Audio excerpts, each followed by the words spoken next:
Peter Schiff. Peter, you know, the concern in the market here is that China will start hiking interest rates, and that has really caused some pressure on a lot of these stocks. Your view is that it's not so bad. Well, I think it is going to be bad for the United States when China starts raising rates, because that's going to put a lot more pressure on the dollar. You know, as the rates for the RMB go up, that's going to cause more money to flow out of dollars into RMB. And, of course, if the Chinese are not going to be expanding their money supply as much, they don't have to buy as many treasuries, and that means the Fed is going to print even more dollars to buy what the Chinese don't want. Oh, hold on, Peter. Real quick on that point, though. I mean, if you look back when China was raising rates from 07 through 08, it was 17 times.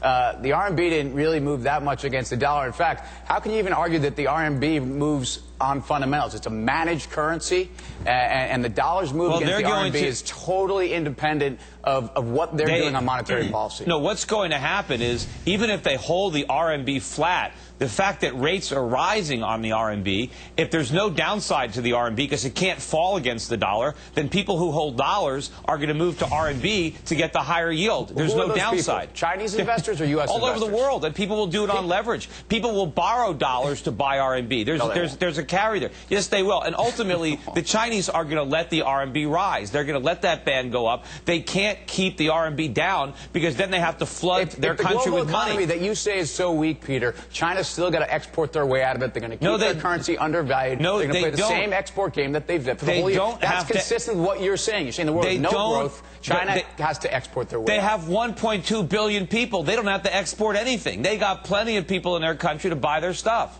Look at what's happening to the Chinese domestic economy. Can I ask a quick question of Tim or Peter? In terms of money flowing into China, into the yuan, is that possible, or will China clamp down on the amount of hot money going into the country? Well, I mean, will control that? Remember, the money markets are not open to foreign players in the same way that they are here. So the argument, Peter, is that that basically can't happen. Yeah, China cannot tighten its money supply and tighten interest without stop buying dollars, without not buying as many treasuries. Because when they keep money supply loose and they keep expanding, that's when they're buying. They raised reserve ratios this week. They sucked $50 billion out of their market. That's what they did. It had nothing to do with treasuries. No, they don't have any real tightening until they stop expanding money supply. And when they stop expanding money supply, they stop buying treasuries. That's how it works. Hey, Peter, it's Joe. Real quick, we've got a correction obviously occurring in the marketplace right now. I know you've been a fan of being long gold. Do you see anything on the pullback where you'd say, you know what, this is an opportunity for me to get in? How do you want to be positioned in a portfolio right now? What do you want to be long? What do you want to be short? I bought another gold stock for my personal account this morning. I mean, I'd buy every pullback in gold and gold stocks. You know, I have a job, I earn money, I got to invest it somewhere. I think gold's going a lot higher over the near term, over the long term. Gold stocks are going to go up.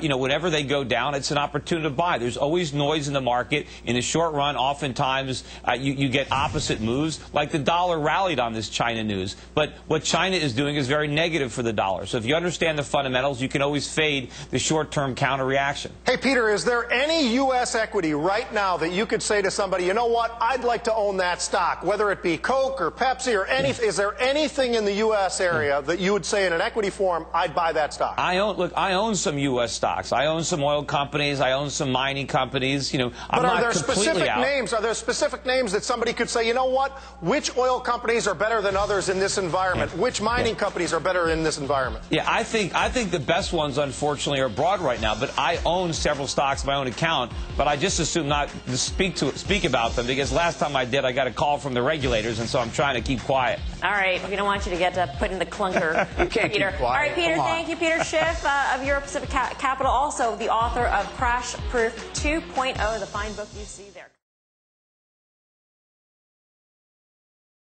All right, let's go back to Peter Schiff. Peter, I heard that you were laughing when you heard that Senator Reid strengthened his endorsement in the past 24 hours. I mean, ultimately, what does this mean in your view? I mean, Bernanke... Well, it seems like, you know, they got his mind right. But, you know, if I was a senator, and, you know, I'm running for the United States Senate right now in Connecticut, I would not vote to reconfirm Bernanke. I think he's done a terrible job as Fed chairman. In fact, he did a terrible job before we promoted him to Fed chairman. Peter? Who's better? Who's better? Well, I mean, a lot of people would be better, but unfortunately, we're probably going to get somebody worse, because I don't like Ben Bernanke because he was too easy. Congress doesn't like him because he wasn't easy enough. You know, when the president gave his speech yesterday and he blamed the financial crisis on greedy bankers trying to make a profit, he was wrong. The reason that greedy bankers were able to be greedy was because Ben Bernanke and Alan Greenspan were too easy. They made money too cheap, and of course you combine that with the guaranteed loans from the government, and that's why we had the financial crisis. And since we're repeating all those mistakes of the past, the next crisis is going to be even greater. I mean, there is a reason to regulate banks because banks are taking a lot of risks with insured deposits. You just said it. It's not rates. It's regulation, Peter. Well, you just said it. It's not easy It's both. policy. But let me finish this key point. There is a reason to regulate banks because of the insured deposits. But the reason banks are taking so much risk with these deposits is because the government insured them. If there was no insurance, they wouldn't be taking the risk because the depositors wouldn't let them. So once the government already poisoned the market with guaranteed bank accounts, we need more regulation to undo the effects of the regulation that already exists. Okay, Peter, we got to get going. We should also mention that Peter is a candidate for Senate in the state of Connecticut. And I would also be a much better Fed chairman than Ben Bernanke. Hands down. Okay. You know, my 7-year-old son would be Peter. better. All right. That's a little scary. All right. Thank you, Peter. Thank you.